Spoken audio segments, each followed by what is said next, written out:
오늘 하나님께서 주신 말씀 함께 보도록 하겠습니다. 창세기 27장 15절에서 29절까지의 말씀입니다.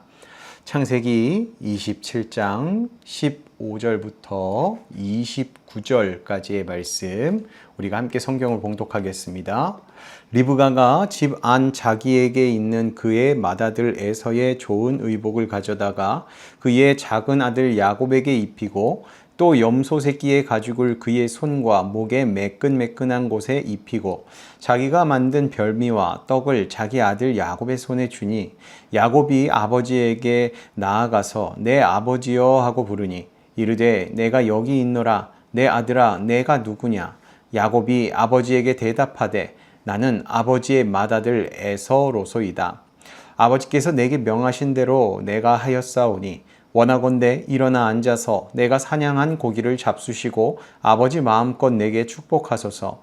이삭이 그의 아들에게 이르되 내 아들아 내가 어떻게 이같이 속히 잡았느냐. 그가 이르되 아버지의 하나님 여호와께서 나로 순조롭게 만나게 하셨음이니이다. 이삭이 야곱에게 이르되 내 아들아 가까이 오라. 내가 과연 내 아들 에서인지 아닌지 내가 너를 만져보려 하노라. 야곱이 그 아버지 이삭에게 가까이 가니 이삭이 만지며 이르되 음성은 야곱의 음성이나 손은 에서의 손이로다 하며 그의 손이 형 에서의 손과 같이 털이 있으므로 분별하지 못하고 축복하였더라. 이삭이 이르되 내가 참 내 아들 에서냐. 그가 대답하되 그러하니이다. 이삭이 이르되 내게로 가져오라. 내 아들이 사냥한 고기를 먹고 내 마음껏 내게 축복하리라. 야곱이 그에게로 가져가매 그가 먹고 또 포도주를 가져가매 그가 마시고 그의 아버지 이삭이 그에게 이르되 내 아들아 가까이 와서 내게 입맞추라. 그가 가까이 가서 그에게 입맞추니 아버지가 그의 옷에 향취를 맡고 그에게 축복하여 이르되 내 아들의 향취는 여호와께서 복 주신 밭의 향취로다. 하나님은 하늘의 이슬과 땅의 기름짐이며 풍성한 곡식과 포도주를 내게 주시기를 원하노라. 만민이 너를 섬기고 열국이 내게 굴복하리니 내가 형제들의 주가 되고 내 어머니의 아들들이 내게 굴복하며 너를 저주하는 자는 저주를 받고 너를 축복하는 자는 복을 받기를 원하노라. 아멘. 사람은요, 하나님의 뜻을 알고 있어도 그 뜻을 기다리고 있는 것이 참 어렵습니다. 하나님께서 약속하셨다면 그냥 믿고 기다리면 될 텐데 사람은 뭔가 자꾸 인간적인 방법을 더해서 그 하나님의 응답을 빨리 가져오려고 하는 경우가 있습니다. 오늘 본문에서 바로 그런 모습이 나오는 겁니다. 하나님은 이미 야곱에 대해 말씀하셨습니다. 그런데 리브가와 야곱은 하나님의 때를 기다리지 못했습니다. 분명 큰 자가 작은 자를 섬긴다고 말씀하셨죠. 결국 하나님의 약속을 리브가와 야곱은 자기들의 방법으로 이루려고 하고 있는 겁니다. 그런데 놀라운 것은요, 이 사람의 잘못된 방법 속에서도 하나님의 뜻은 무너지지가 않는다라는 것입니다. 오늘 말씀을 통해 우리가 붙들어야 할 것은 바로 이것입니다. 하나님의 약속은 반드시 이루어지지만 하나님의 약속을 내 방법으로, 인간의 방법으로 이루려고 해서는 안 된다라는 것입니다. 그렇게 우리에게 주신 말씀의 가르침 첫 번째는요, 하나님의 뜻을 우리가 안다고 해서 내가 하는 방법이 정당해지는 것은 아니다라는 겁니다. 내가 하나님의 뜻을 알고 있다고 해서 내가 하는 그 하나님의 뜻을 앞당기는 그 행위가 정당한 것이 아니라는 겁니다. 리브가와 야곱은요, 에서에게 주어질 축복을 야곱이 받아야 한다라고 생각을 했습니다. 리브가는 하나님께서 태중에 있을 때 하신 말씀도 다 알고 있었죠. 아까도 말씀드렸지만 큰 자가 작은 자를 섬긴다는 하나님의 말씀 말입니다.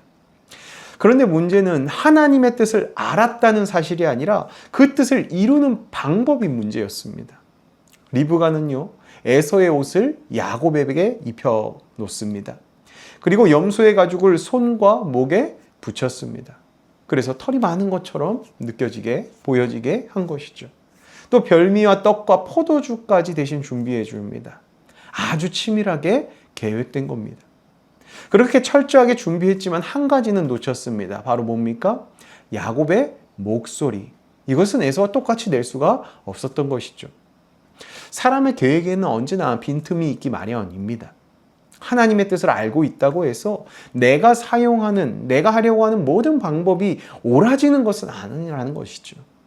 내가 하나님의 뜻을 행하기 위하여서 하는 일이라고 해서 그게 모든 것이 어떤 행위도 다 용납된다? 그것이 아닙니다. 우리도 신앙생활을 하면서 이런 실수를 할 때가 있습니다. 이것은 좋은 일이니까, 또 이것은 하나님의 뜻을 이루기 위한 일이니까 그렇게 생각하고 말하면서 뭔가 정직하지 않은 방법을 사용하고 사람을 이용하기도 하고 편법을 사용하고 내 생각대로 밀어붙이기도 합니다. 하지만 하나님은 하나님의 뜻을 이루실 때 우리의 방법을 전혀 의존하지 않으시는 분이십니다. 그러므로 우리에게 중요한 것은요, 하나님의 뜻뿐 아니라 하나님의 방법도 신뢰해야 된다는 겁니다. 하나님의 뜻뿐 아니라 우리가 하나님의 뜻만 아는 것이 아니라 하나님의 방법을 신뢰하기에 믿고 하나님께서 하실 것을 기다려야 한다는 것입니다. 그래서 우리에게 주는 두 번째 가르침은 무엇이냐?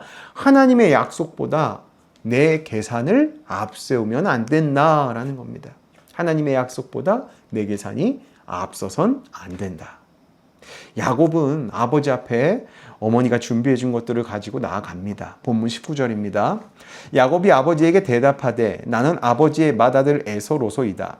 아버지께서 내게 명하신 대로 내가 하였사오니 원하건대 일어나 앉아서 내가 사냥한 고기를 잡수시고 아버지 마음껏 내게 축복하소서. 야곱은 자신을 에서라고 말을 합니다. 이후에도 계속해서 거짓말을 하고 있습니다.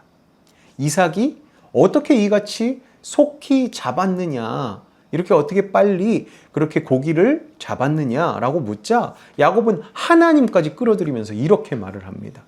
아버지의 하나님 여호와께서 나로 순조롭게 만나게 하셨음이니이다. 참 기가 막힌 모습이죠. 하나님의 이름을 말하면서 거짓말까지 하고 있는 겁니다. 야곱은 하나님의 약속을 몰랐던 사람이 아닙니다. 오히려 알고 있었습니다. 그런데 문제는 하나님의 약속을 믿고 기다리는 것보다 자신이 직접 움직이는 것을 선택했다라는 것입니다. 우리에게도 이런 모습이 있을 수 있습니다. 하나님께서 일하시는 것을 믿는다고 하면서도 내가 결과를 만들어내려고 하는 모습, 또 기도한다고 하면서 내 판단과 계산을 내려놓지 못하는 모습, 또 기다린다라고 하면서도 사실은 하나님보다 내가 앞서서 움직이고 있는 모습들 말입니다. 이 믿음은요, 하나님께서 하실 일을 내가 대신하는 것이 아닙니다. 믿음은 하나님께서 하실 일을 하나님께 맡기고 나는 오늘 내게 주어진 삶의 말씀대로 살아가는 순종의 모습으로 살면 그만이다라는 것입니다. 하나님의 말씀, 하나님의 약속의 그 성취는 내가 이룰 수 있는 것이 아니기에 하나님이 하실 일이기에 나는 내게 주어진 일에서 최선을 다하며 오늘 하루를 살아내면 된다라는 거죠. 그러면서 기다려야 한다라는 것입니다. 그래서 오늘 마지막의 가르침 세 번째는요, 사람의 실수보다 하나님의 섭리가 더 크다라는 것을 또 알려줍니다. 이삭은 야곱을 에서로 착각했습니다. 22절 하반절은 이삭은 이렇게 말하죠. 음성은 야곱의 음성이나 손은 에서의 손이로다. 이삭은 분명 야곱의 목소리를 들었습니다. 그러나 손의 촉감을 믿은 겁니다. 결국 이삭은 야곱을 에서라고 생각하고 축복하고 마죠.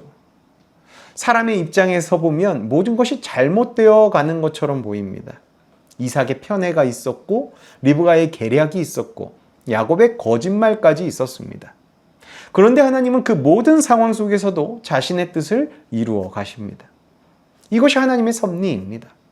사람의 실수가 하나님의 계획을 무너뜨릴 수 없다라는 것입니다. 그렇다고 해서 야곱의 거짓말이 옳다, 그렇게 해도 된다라는 것을 말하는 것이 아닙니다. 하나님이 잘못을 사용하셨다고 해서 그 죄된 모습들을 그럼에도 불구하고 하나님의 섭리로 하나님의 약속을 성취해 가신다고 하더라도 그 잘못이 옳아지는 것, 그 잘못이 선해지는 것은 아니라는 것입니다. 그래서 우리는 두 가지를 함께 같이 붙들어야 합니다.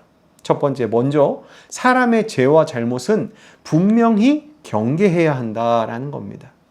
그러나 동시에 우리의 부족함 때문에 우리의 연약함 때문에, 우리의 죄된 모습 때문에 하나님의 계획이 실패한다고 두려워할 필요는 없다라는 것입니다. 분명한 사실은 하나님께서 우리의 실수보다 더 크신 분이다라는 겁니다. 그리고 마침내 이제 이삭은요, 야곱에게 축복을 선포합니다. 본문 28절에서 29절입니다. 하나님은 하늘의 이슬과 땅의 기름짐이며 풍성한 곡식과 포도주를 내게 주시기를 원하노라. 만민이 너를 섬기고 열국이 내게 굴복하리니 내가 형제들의 주가 되고 내 어머니의 아들들이 내게 굴복하며 너를 저주하는 자는 저주를 받고 너를 축복하는 자는 복을 받기를 원하노라. 이 축복은 단순히 재산이 많아지는 축복이 아닙니다. 하나님께서 아브라함에게 주셨던 언약의 흐름이 야곱에게 이어지는 것이죠. 아브라함, 이삭, 야곱에게까지요. 땅에 복이 있고 민족을 다스리는 복이 있고 무엇보다 다른 사람에게 복을 흘려보내는 언약의 약속이 그 가운데 담겨 있는 겁니다. 그렇게 인간의 욕심과 실수가 뒤섞인 자리에서도 하나님의 언약은 계속해서 이어진다라는 것이죠. 그러므로 오늘 우리는 이것을 기억해야 합니다. 하나님의 약속은 반드시 이루어진다라는 것을 말입니다. 그렇게 우리는 하나님의 약속을 이루기 위해 거짓과 술수 같은 것들을 우리가 사용할 필요가 없습니다. 하나님께서 하실 일을 하나님께 맡겨야 하는 것, 그것이 우리가 가진 믿음의 모습, 신앙의 태도라는 것입니다. 우리가 하나님의 뜻을 안다는 이유로 내 어긋난, 내 죄된 방법까지도 정당화하는 모습을 가져서는 안 됩니다. 하나님은 우리의 계산보다 크시고 우리의 실수보다도 크시며 우리의 생각보다도 훨씬 정확하게 일하시는 분이시기 때문입니다. 그러므로 오늘 하루도 우리가 선택해야 할 길은 아주 분명합니다. 오늘 하루 하나님의 뜻을 구하고 하나님의 때를 기다리고 하나님의 방법으로 순종하는 것 말입니다. 그렇게 오늘의 삶 가운데 하나님의 약속의 말씀이 하나님의 방식으로 이루어지길 바라며 말씀에 순종하는 삶을 살아내시는 저와 여러분 되시길 주님의 이름으로 축복합니다. 기도하겠습니다. 사랑과 은혜가 풍성하신 하나님 아버지, 하나님께서 원하시는 삶의 방향을 알고도 저희의 생각과 방법을 앞세웠던 모습을 돌아봅니다. 하나님의 약속을 믿는다고 하면서도 우리가 기다리지 못하고 조급함과 계산으로 원하는 결과를 만들려 했던 저희의 연약함을 용서하여 주시옵소서. 이제는 하나님의 뜻뿐만 아니라 하나님의 방법도 신뢰하게 하시고 하나님의 약속은 반드시 이루어진다는 믿음을 붙들고 살아가는 저희가 되게 하여 주시옵소서. 사람을 이용하거나 거짓과 술수로 앞서 나가고자 하는 마음조차 생기지 않게 하시고 성령님께서 저희의 마음을 이끌어 주셔서 하나님께서 인도하시는 방향으로 걸어가며 또 혹여 우리가 이미 실수하며 부족한 모습을 주님께 보였을지라도 저희의 실수와 부족함을 크신 하나님을 바라보면서 회개하고 돌이키는 저희들의 삶이 되게 하여 주시옵소서. 결과를 내 손에 움켜쥐려고 내가 가지려고 내 방법대로 하려고 하기보다 하나님께 맡기게 하여 주시고 하나님의 때를 기다리며 매일매일 저희에게 주신 자리에서 정직하게 순종하는 삶을 살아가도록 저희의 인생의 여정을 인도하여 주시옵소서. 오늘 하루를 허락하신 주님께 감사드리며 하나님의 뜻을 하나님의 방법으로 역사하시는 우리 주 예수 그리스도의 이름으로 기도하옵나이다. 아멘. 오늘도 하나님의 뜻을 따라 또 순종하고 또 하나님의 때를 기다릴 줄 아는 믿음으로 우리가 우리에게 주어진 하루를 순종하면서 또 하루를 열심히 살아내길 소망합니다. 함께 기도함으로 오늘 하루를 시작하겠습니다. 기도하겠습니다.